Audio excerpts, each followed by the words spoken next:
সুপ্রভাত বন্ধুরা। এখন ওই 6:30টার মতো বাজে, আর আমার এখানে বাসনপত্র ধোয়া হয়ে গেছে, ঘরটা ঝাড়ু দিয়ে মুছে নিচ্ছি।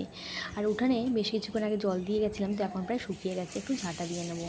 আর ওরা এখনও ওঠেনি, বাবু বা ওর বাপি কেউই ওঠেনি, কারণ ওর বাপি কাল অনেক রাত করে ফিরেছে, আর শুতে শুতে অনেকটাই রাত হয়ে গেছে। তো তাই ভাবলাম ওরা ওঠার আগে যতটা পারি কাজকর্মগুলো কমপ্লিট করে নিই, তাই আর কি লেগে পড়েছি এই যে কাজকর্ম করতে।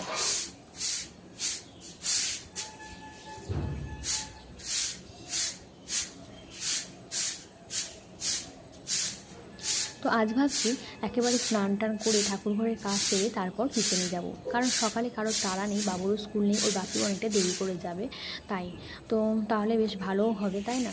তো হয়ে তো ওঠে না, সকালে ওদের আগে খাবার টাবার করি তারপরে করি। তো আজকে যখন টাইম হবে, তার জন্য ভাবছি যে ঠিক আছে, তাহলে আজকে স্নান করে কাজ পুজো টুজো করে কিচেনে যাব। তো আমি স্নান টান করে নিয়েছি, আর এখানে পুজো দিয়ে নিচ্ছি। তো পুজো টুজো দিয়ে এখন আমি কিচেনে যাব, একটু চা বসাবো।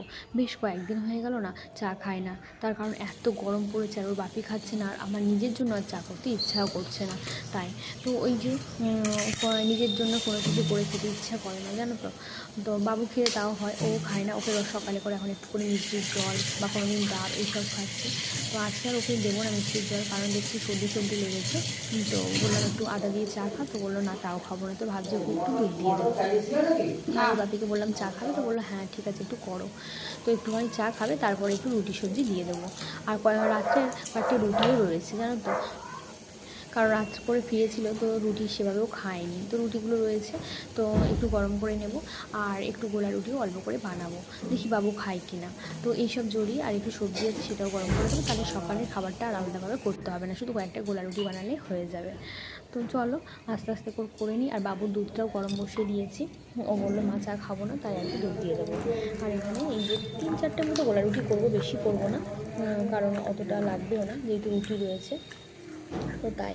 আর ওর বাকি বেরোবে একটু দেরি করে, 8:30 9:30টার দিকে এরকম বেরোবে, 8:30 না 9:30 নাগাদ বেরিয়ে যাবে। তো চলো এগুলো কমপ্লিট করে নিই, তারপর আবার ওকে পড়াতে বসতে হবে, যেহেতু সোমবার থেকেই পরীক্ষা। তো এগুলো করে একটু চাটা খেয়ে নিই, তারপরে পড়াতে বসবো। তো বাপিও চা খাওয়া হয়ে গেছে, আমি একটু চা খেয়ে নিলাম, আর ওদিকে রুটিগুলো হচ্ছে, কারণ এগুলো করতে তো অনেকটাই টাইম লেগে যায়, তাই না? তো ওই যে ওর বাপিকে রুটি সবজি দিয়েও দিয়েছি, আর বাবুকেও দুধ বিস্কিট দিয়ে দিয়েছি। আমি এই যে নিয়েছি গোলা রুটি। সকালেই এত গরম, এখন বাজে 8:15, তো পুরো ঘেমে ভিজে যাচ্ছি, প্রচণ্ড গরম। তো চলো একটু খেয়ে নিই, ওকে একটু পড়াতে হবে, তারপর আবার স্যার আসবে।